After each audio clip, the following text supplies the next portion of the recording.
Welcome back to another episode of Guess That Tank. 60 seconds, I give you clues, you guess the tank. The last two were rather difficult, so I'll go a bit easier this time around. But don't let your guard down because some of the facts about this tank might catch you by surprise. Ready? Let's go.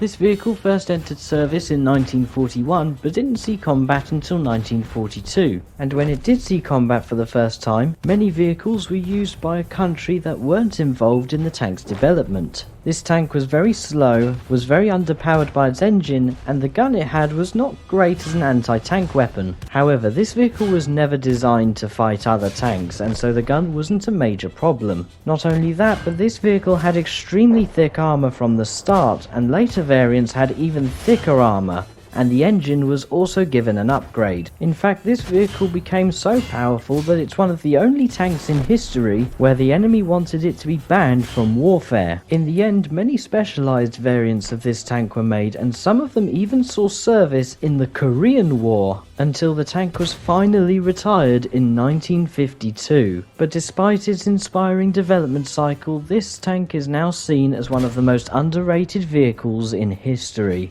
So do you guys have your answers? Well, you are correct if you guessed the A-22 Churchill infantry tank.